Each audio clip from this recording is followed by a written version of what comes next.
चलिए जानते हैं झारखंड की आज के तमाम बड़ी खबरों को। इससे पहले वीडियो को हाइप लाइक और चैनल पर नए हैं तो सब्सक्राइब करें और आप अपनी राय कमेंट जरूर करें। बड़ी खबर, अफ्रीका में फंसे झारखंड के 48 मजदूर 3 महीने से नहीं मिला वेतन, भूख से जूझ रहे हैं, लगाई घर लौटने की गुहार। झारखंड से एक बार फिर दिल दहला देने वाली खबर आई है। हजारीबाग, गिरिडीह और बोकारो जिलों के 48 प्रवासी मजदूर इस वक्त अफ्रीका के ट्यूनीशिया में फंसे हुए हैं। ये मजदूर बीते 3 महीने से अपने पसीने की कमाई से भी वंचित हैं। कंपनी ने न सिर्फ उनका वेतन रोक दिया, बल्कि अब खाने पीने की भी भारी किल्लत खड़ी हो गई है। ट्यूनीशिया से भेजे गए वीडियो संदेशों में मजदूरों ने फूट फूट कर अपनी पीड़ा बयां की है। उन्होंने बताया कि उनके पास अब रोटी तक के पैसे नहीं बचे, कंपनी के अधिकारी सुन नहीं रहे और हालत इतनी खराब है कि घर लौटने की उम्मीद ही सहारा बनी हुई है। मजदूरों ने झारखंड सरकार और भारत सरकार से वतन वापसी की गुहार लगाई है। जानकारी के अनुसार ट्यूनीशिया में फंसे इन मजदूरों में हजारीबाग के 19, गिरिडीह के 14 और बोकारो के 15 मजदूर शामिल हैं।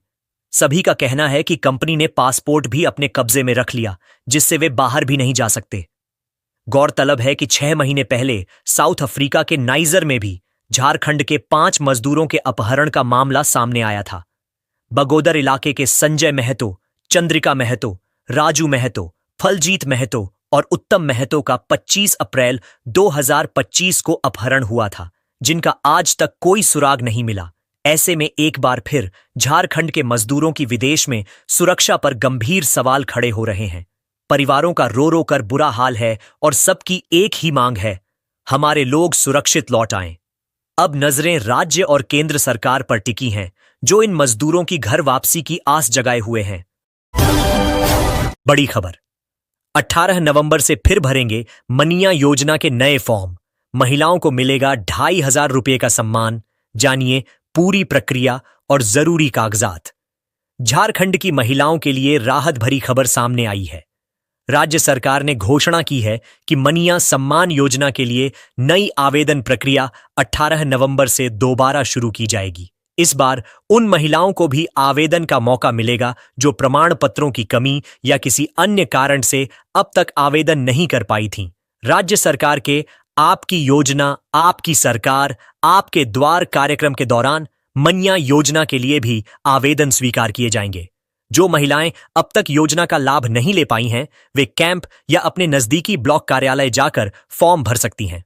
ऑनलाइन आवेदन की प्रक्रिया, महिलाएं आधिकारिक वेबसाइट https://mmsy.jharkhand.gov.in पर जाकर भी आवेदन कर सकती हैं। वेबसाइट के होम पेज पर CSC लॉगिन ऑपरेटर लॉगिन विकल्प पर क्लिक करें। लॉगिन करने के बाद मनिया सम्मान योजना आवेदन पत्र खुल जाएगा। इसमें नाम, पता, आयु, आय की जानकारी और बैंक खाते का विवरण सही भरें। आवश्यक दस्तावेज स्कैन कर अपलोड करें। फॉर्म सबमिट करने से पहले सभी जानकारी ध्यान से जांचें और फिर फाइनल सबमिट पर क्लिक करें। आवेदन जमा करने के बाद उसका प्रिंट आउट निकालें ताकि भविष्य में आवश्यकता पड़ने पर काम आ सके। आवेदन के लिए जरूरी दस्तावेज आधार कार्ड, मतदाता पहचान पत्र, ration card, PAN card, bank passbook की photocopy, passport size photo, mobile number, हस्ताक्षर, ईमेल आईडी यदि उपलब्ध हो। पात्रता शर्तें, केवल महिलाएं आवेदन कर सकती हैं जिनकी उम्र 18 से 50 वर्ष के बीच हो। परिवार की वार्षिक आय 2.5 लाख रुपए से कम होनी चाहिए। आवेदक का नाम BPL श्रेणी में होना चाहिए। परिवार के किसी भी सदस्य की सरकारी नौकरी नहीं होनी चाहिए। महिला का झारखंड की स्थायी निवासी होना आवश्यक है। लाभार्थी सूची ऐसे देखें। मनिया सम्मान योजना की वेबसाइट पर जाएं। लाभार्थी सूची लिंक पर क्लिक करें। जिला, प्रखंड, पंचायत और वार्ड चुनें। सूची प्राप्त करें बटन पर क्लिक करें। सूची में अपना नाम जांच लें। सरकार का कहना है कि अब कोई भी पात्र महिला मनिया योजना के लाभ से वंचित नहीं रहेगी। 18 नवंबर से एक बार फिर महिलाओं को मिलेगा आत्मनिर्भर बनने का अवसर और आर्थिक सम्मान का सहारा। बड़ी खबर, 1 नवंबर तक झारखंड में झमाझम बारिश, 2 नवंबर के बाद बढ़ेगी ठंड। किसानों की बढ़ी चिंता, मौसम विभाग ने जारी किया येलो अलर्ट। झारखंड में चक्रवाती तूफान मोंथा का असर साफ दिखाई देने लगा है।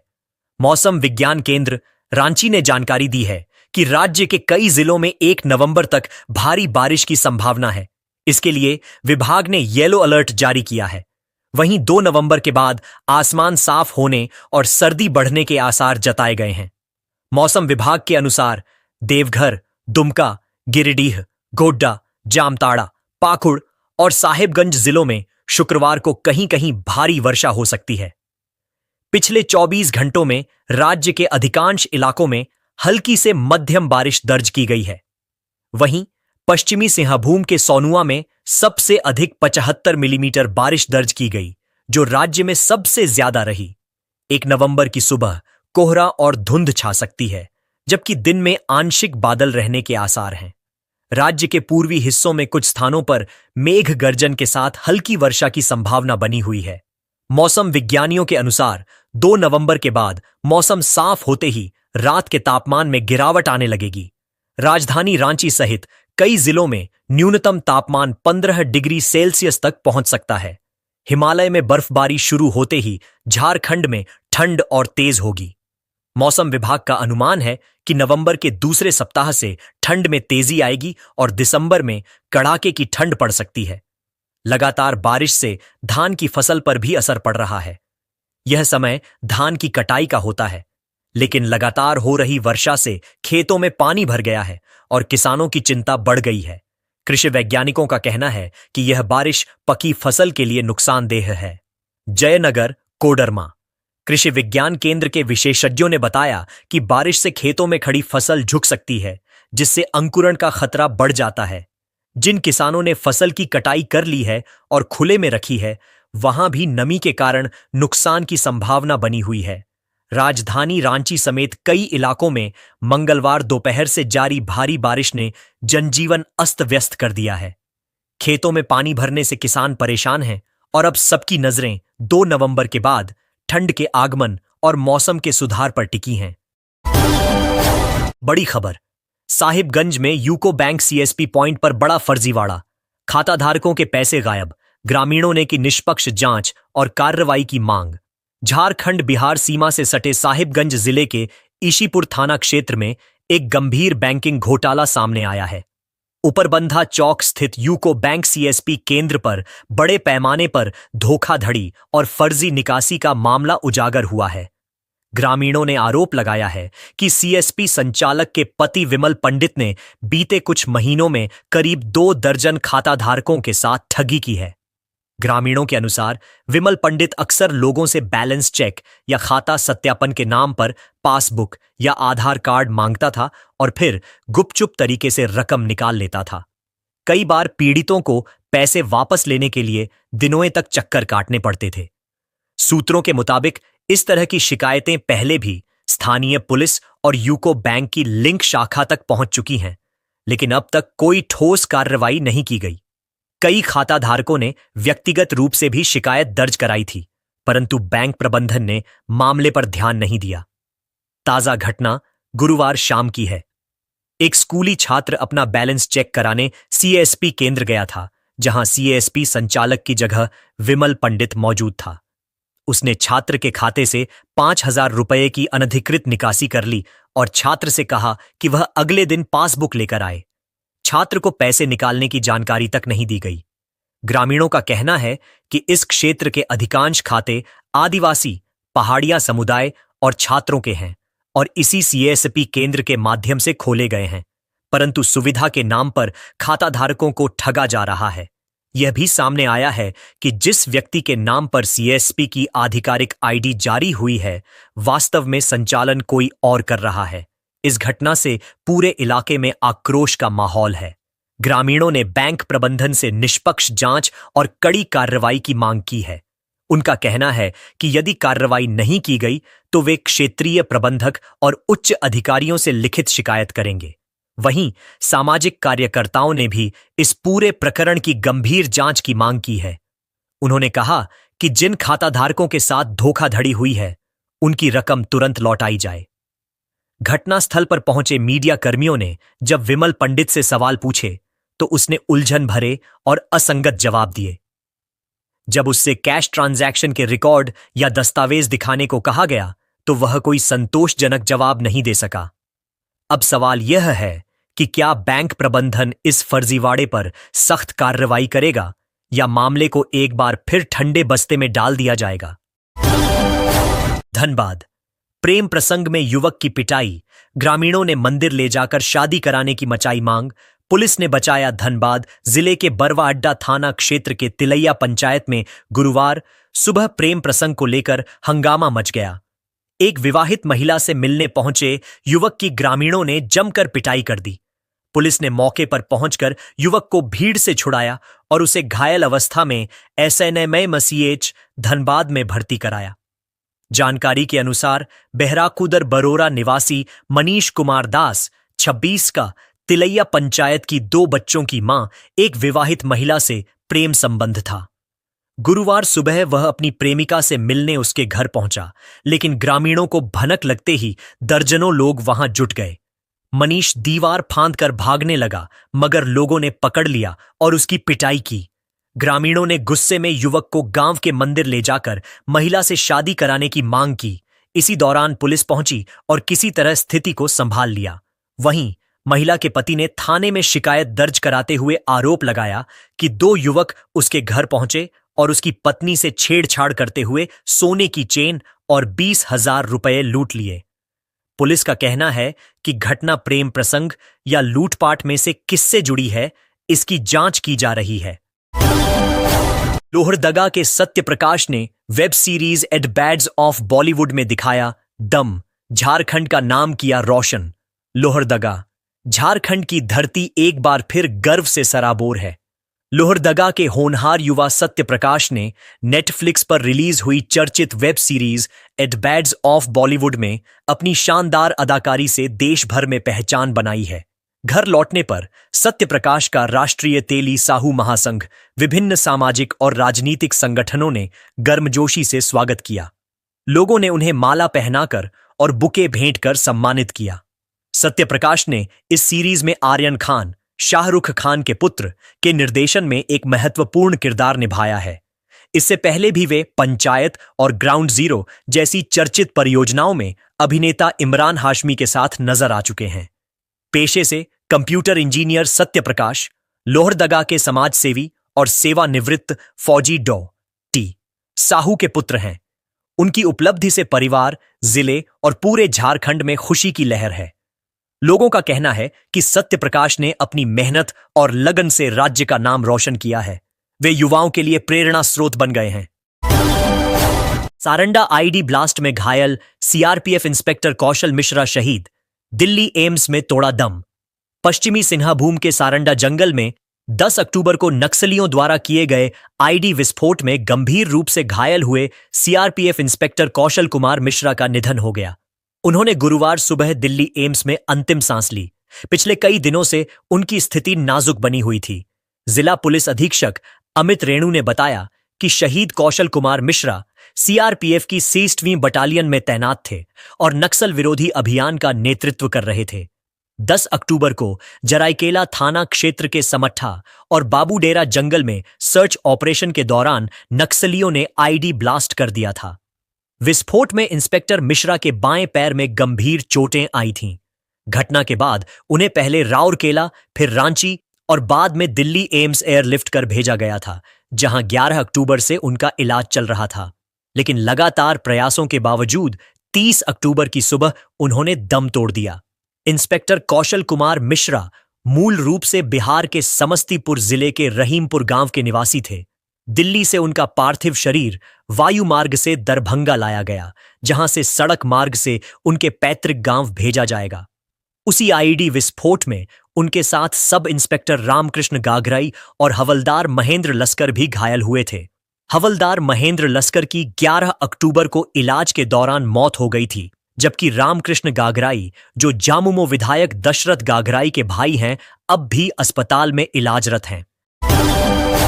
चाईबासा में भाजपा नेताओं की शव यात्रा और पुतला दहन, जेएमएम ने कहा, कोल्हान की शांति भंग करने की रची जा रही साजिश।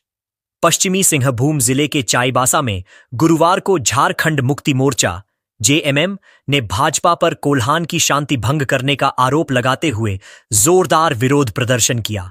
चाईबासा में निकले जुलूस में जामुमो कार्यकर्ताओं ने भाजपा नेता एवं पूर्व मुख्यमंत्री चंपई सोरेन, पूर्व मुख्यमंत्री मधु कोड़ा, पूर्व सांसद गीता कोड़ा और केंद्रीय मंत्री नितिन गडकरी की प्रतीकात्मक शवयात्रा निकाली। इसके बाद पोस्ट ऑफिस चौक पर चारों नेताओं का पुतला दहन किया गया। जामुमो जिला अध्यक्ष सोना राम देवगम ने कहा कि नो एंट्री और सड़क दुर्घटनाओं के मुद्दे को हथियार बनाकर भाजपा नेताओं ने एक सुनियोजित साजिश के तहत कोल्हान में तनाव पैदा करने की कोशिश की है।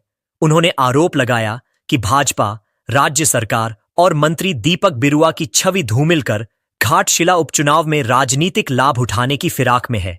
देवगम ने कहा कि भाजपा के नेता कोल्हान के भोले भाले आदिवासियों को बरगलाकर शांत माहौल में जहर घोलने की कोशिश कर रहे हैं। उनका मकसद केवल अपनी राजनीति चमकाना है, जबकि इसका खामियाजा आम जनता भुगत रही है। उन्होंने पूर्व मुख्यमंत्री मधु कोड़ा पर भी गंभीर आरोप लगाते हुए कहा कि वे 4,000 करोड़ रुपए के घोटालेबाज और खनन माफियाओं के सरगना रहे हैं। देवगम ने कहा कि सामाजिक संगठनों और प्रशासन के बीच वार्ता को भटकाने के लिए मधु कोड़ा ने जानबूझकर विवाद पैदा किया ताकि स्थिति और बिगड़े। जामुमो नेताओं ने कहा कि भाजपा नेताओं की गलत नीतियों के कारण कोल्हान की शांति भंग हुई है, लेकिन जनता अब उनकी चाल और चरित्र को पहचान चुकी है।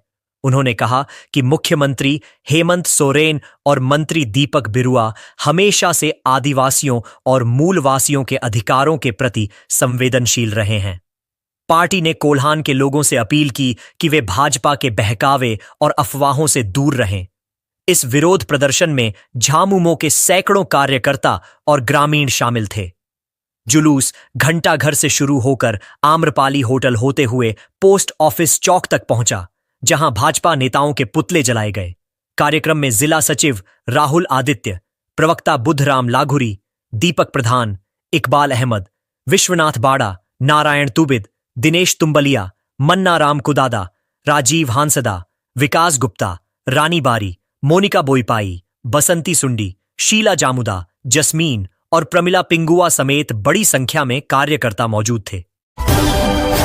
अफ्रीका में फंसे 48 मजदूरों की घर वापसी के लिए सीएम हेमंत सोरेन ने लिया संज्ञान, डीसी को दिए निर्देश। अफ्रीका के ट्यूनीशिया में झारखंड के हजारीबाग, गिरिडीह और बोकारो जिलों के कई मजदूरों के फंसे होने का मामला सामने आने के बाद मुख्यमंत्री हेमंत सोरेन ने इन प्रवासी मजदूरों की सुरक्षित वापसी और मदद के लिए तत्काल हस्तक्षेप किया है। मुख्यमंत्री ने इस मामले को लेकर शुक्रवार को सोशल मीडिया प्लेटफॉर्म एक्स पर ट्वीट करते हुए संबंधित जिला उपायुक्तों को तुरंत संज्ञान लेने का निर्देश दिया है।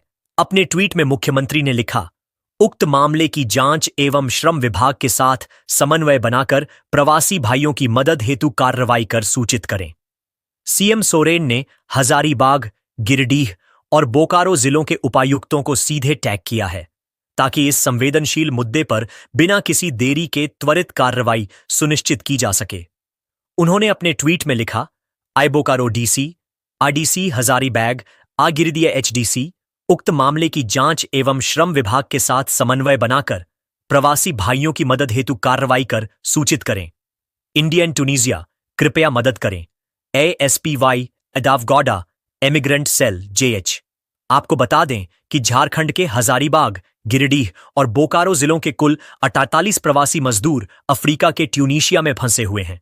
पिछले 3 महीनों से कंपनी की ओर से मजदूरी का भुगतान नहीं किया जा रहा है, जिसके कारण मजदूरों के सामने खाने पीने का संकट खड़ा हो गया है। वहां फंसे मजदूरों ने वीडियो संदेश जारी कर अपनी पीड़ा व्यक्त की है। उन्होंने कहा कि हम यहां बहुत बुरी हालत में हैं। कंपनी ने हमारा वेतन रोक दिया है और हमारे पास खाने तक के पैसे नहीं बचे हैं। हम बस किसी तरह अपने घर वापस लौटना चाहते हैं।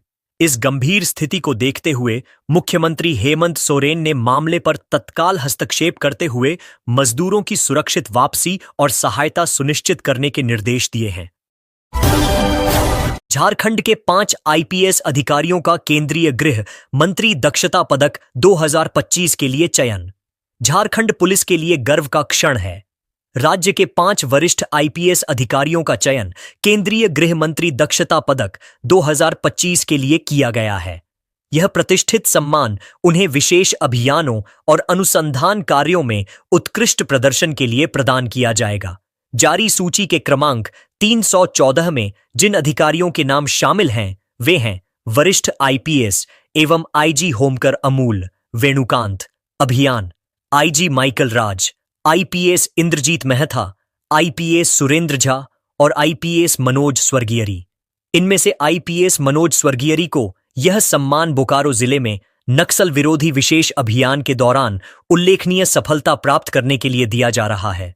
उन्होंने अपने नेतृत्व में एक बड़े अभियान को अंजाम देते हुए 5 इनामी नक्सलियों को मुठभेड़ में मार गिराया था। इन अधिकारियों की इस उपलब्धि से झारखंड पुलिस बल में गर्व और उत्साह का माहौल है। राज्य भर के पुलिसकर्मियों ने इसे झारखंड पुलिस की अनुशासन, समर्पण और बहादुरी की पहचान बताया है। वरिष्ठ अधिकारियों ने कहा कि इस तरह के राष्ट्रीय स्तर के सम्मान से न केवल पुलिस बल का मनोबल बढ़ता है, बल्कि आने वाले समय में अपराध और नक्सलवाद के खिलाफ लड़ाई और भी मजबूत होगी। भाजपा ने चुनाव आयोग से की कार्रवाई की मांग। घाटशिला उपचुनाव में आर्टिफिशियल इंटेलिजेंस एआई के दुरुपयोग का मामला सामने आया है। इस संबंध में भाजपा की ओर से इलेक्शन एजेंट ने निर्वाची पदाधिकारी, अनुमंडल पदाधिकारी घाटशिला को पत्र लिखकर आपत्ति दर्ज की है और कार्रवाई की मांग की है।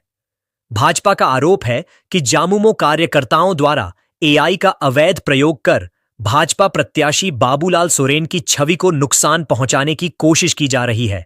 पार्टी ने कहा कि इस माध्यम से मतदाताओं के विचार और विश्वास को प्रभावित करने तथा प्रत्याशी की सामाजिक और राजनीतिक छवि को अनैतिक रूप से खराब करने का प्रयास किया जा रहा है। भाजपा की शिकायत के अनुसार फेसबुक पर साझा किए गए पोस्ट में कहीं भी यह उल्लेख नहीं किया गया है कि वह एक एआई जनरेटेड फोटो है, जो चुनाव आयोग द्वारा निर्धारित नियमों का उल्लंघन है। इसी बीच जिला प्रशासन के मीडिया कोषांग ने भारत निर्वाचन आयोग की ओर से जारी दिशा निर्देशों का हवाला देते हुए एआई के उपयोग से संबंधित एक प्रेस विज्ञप्ति जारी की है। इसमें कहा गया है कि प्रचार प्रसार में किसी भी एआई जनित या डिजिटल रूप से परिवर्तित तस्वीर, ऑडियो या वीडियो का उपयोग करते समय स्पष्ट रूप से एआई जनरेटेड या सिंथेटिक कंटेंट लिखना अनिवार्य है।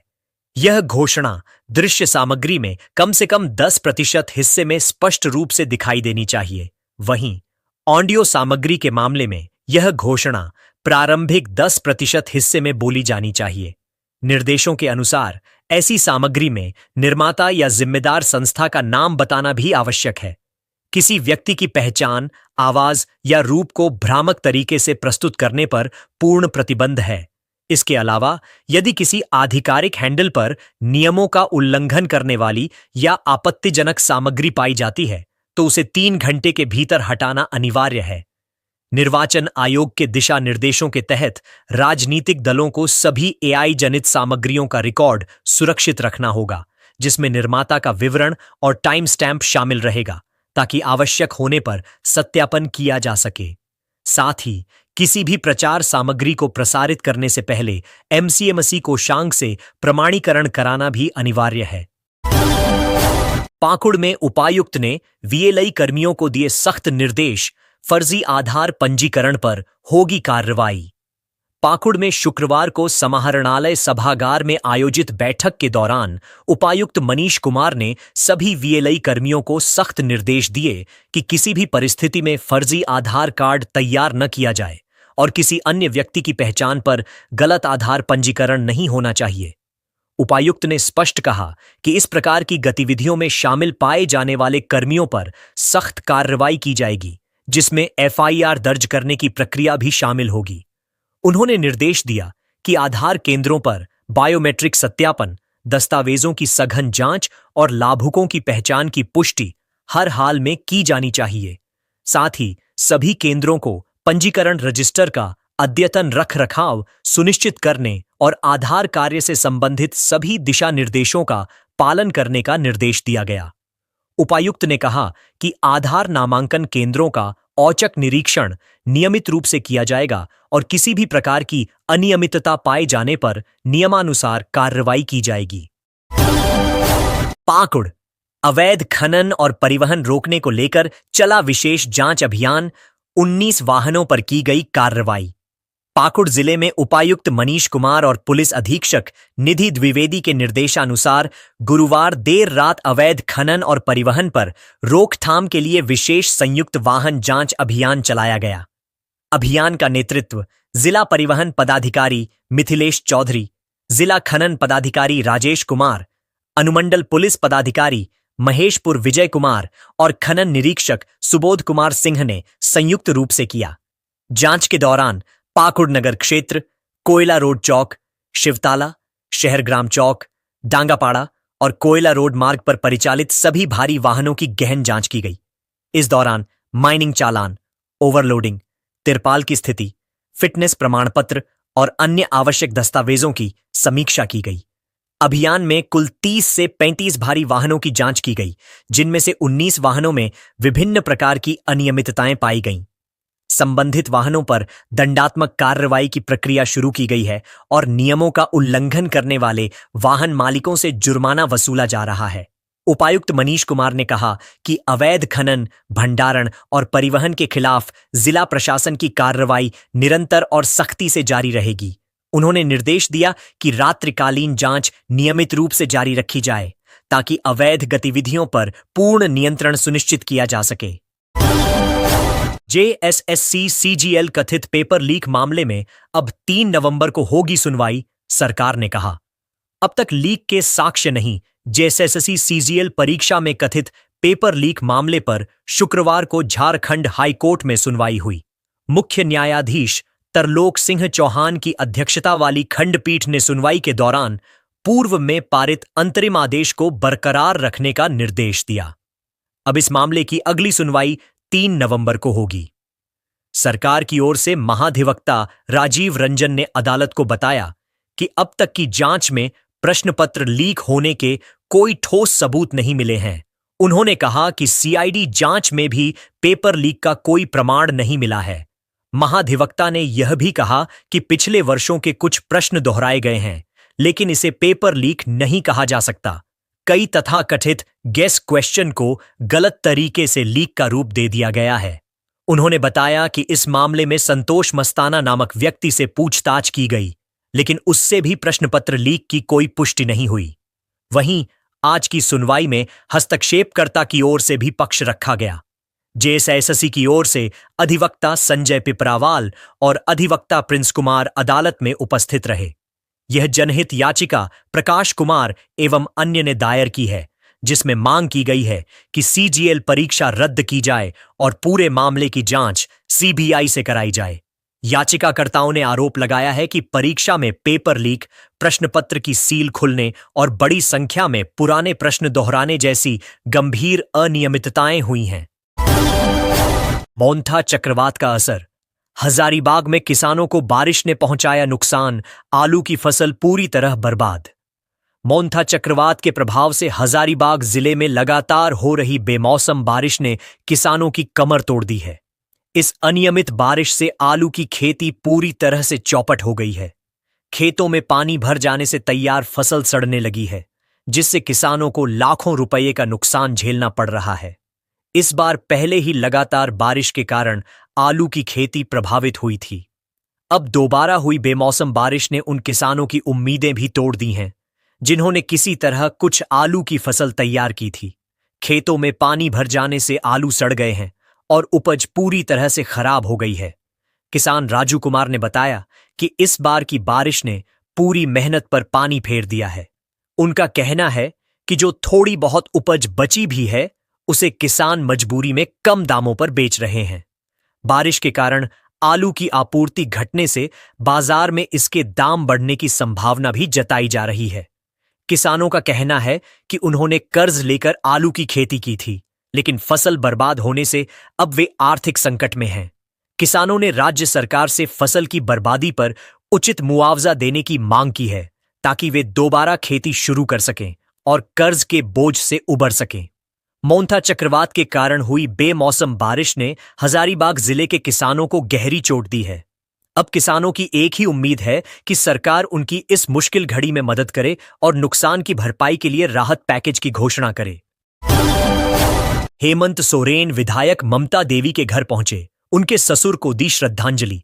मुख्यमंत्री हेमंत सोरेन शुक्रवार को दुलमी प्रखंड के होहद गांव पहुंचे, जहां उन्होंने रामगढ़ की कांग्रेस विधायक ममता देवी और उनके परिजनों से मुलाकात की। मुख्यमंत्री ने ममता देवी के ससुर स्वर्गीय सरयू महतो के निधन पर गहरा शोक व्यक्त किया और दिवंगत आत्मा की शांति के लिए श्रद्धांजलि अर्पित की। इस अवसर पर विधानसभा अध्यक्ष रविंद्रनाथ महतो भी उपस्थित रहे। उन्होंने भी सरयू महतो को श्रद्धांजलि दी और शोक संतप्त परिवार को ढांढस बंधाया। मालूम हो कि ममता देवी के ससुर सरयू महतो का 20 अक्टूबर को निधन हो गया था। वे अपने पीछे पत्नी, 3 पुत्र, 1 पुत्री और 2 पुत्रवधू छोड़ गए हैं। श्रद्धांजलि सभा में आसपास के क्षेत्रों से बड़ी संख्या में गणमान्य लोग और ग्रामीण मौजूद थे। सीयूजे में नॉन टीचिंग स्टाफ भर्ती की लिखित परीक्षा संपन्न, 1550 अभ्यर्थियों ने लिया भाग। झारखंड केंद्रीय विश्वविद्यालय सीयूजे में शिक्षेत्तर कर्मचारी चयन परीक्षा 2025 सीयूजे एनटीआर 2025 का आयोजन शनिवार को चेरी मनातू परिसर में किया गया। इस परीक्षा में कुल 33 पदों के लिए उम्मीदवारों ने भाग लिया। जिन पदों के लिए परीक्षा आयोजित हुई उनमें technical assistant, security inspector, upper division clerk, UDC, laboratory assistant, library assistant, lower division clerk, LDC, LDC, जी&एच, driver, laboratory attendant, library attendant और हॉस्टल अटेंडेंट शामिल हैं। इन पदों के लिए लगभग 1550 अभ्यर्थियों ने आवेदन किया था। परीक्षा 2 पालियों में शांतिपूर्वक संपन्न हुई, जहां उम्मीदवारों ने अपने उत्तर ओएमआर शीट में अंकित किए। विश्वविद्यालय प्रशासन की ओर से परीक्षा के दौरान सुरक्षा और व्यवस्था के लिए विशेष प्रबंध किए गए थे, ताकि परीक्षा निष्पक्ष एवं पारदर्शी रूप से संपन्न हो सके। जेपीएसएससी ने जेट आवेदन की अंतिम तिथि 17 नवंबर तक बढ़ाई। 324 सहायक प्राध्यापकों को मिला प्रमोशन। झारखंड लोक सेवा आयोग जेपीएसएससी ने झारखंड पात्रता परीक्षा जेट के लिए आवेदन की तिथि एक बार फिर बढ़ा दी है। अब इच्छुक उम्मीदवार 17 नवंबर 2025 की रात 11:45 बजे तक ऑनलाइन आवेदन कर सकते हैं। परीक्षा शुल्क जमा करने की अंतिम तिथि 18 नवंबर शाम 5 बजे निर्धारित की गई है। साथ ही उम्मीदवार 19 नवंबर से 21 नवंबर शाम 5 बजे तक अपने आवेदन में सुधार करेक्शन कर सकेंगे। ज्ञात हो कि इससे पहले आवेदन की अंतिम तिथि 30 अक्टूबर तक बढ़ाई गई थी, जो अब समाप्त हो चुकी थी। आयोग के इस निर्णय से उन उम्मीदवारों को राहत मिली है जो किसी कारणवश पहले आवेदन नहीं कर सके थे। वहीं झारखंड लोक सेवा आयोग ने 324 सहायक प्राध्यापकों को पदोन्नति भी दे दी है। लंबे समय से लंबित यह प्रक्रिया अब पूरी हो गई है। पदोन्नति के बाद ये शिक्षक स्टेज 1 से स्टेज 2 के प्राध्यापक बन जाएंगे। जिन शिक्षकों को प्रमोशन मिला है उनमें रांची विश्वविद्यालय के 127, नीलांबर पीतांबर विश्वविद्यालय के 14, विनोबा भावे विश्वविद्यालय के 26, डॉ. श्यामा प्रसाद मुखर्जी विश्वविद्यालय के 25, सिदो कान्हू विश्वविद्यालय के 14 और विनोद बिहारी महतो विश्वविद्यालय के 60 सहायक प्राध्यापक शामिल हैं। घाटशिला उपचुनाव, पोस्टल बैलेट से मतदान शुरू। 2 दिनों में 117 मतदाताओं ने किया मतदान। घाटशिला विधानसभा उपचुनाव को लेकर पोस्टल बैलेट से मतदान की प्रक्रिया शुरू हो गई है।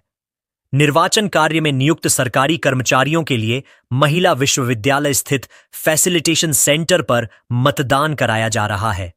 30 अक्टूबर से शुरू हुए इस मतदान में 2 दिनों के भीतर कुल 117 मतदाताओं ने अपने मताधिकार का प्रयोग किया।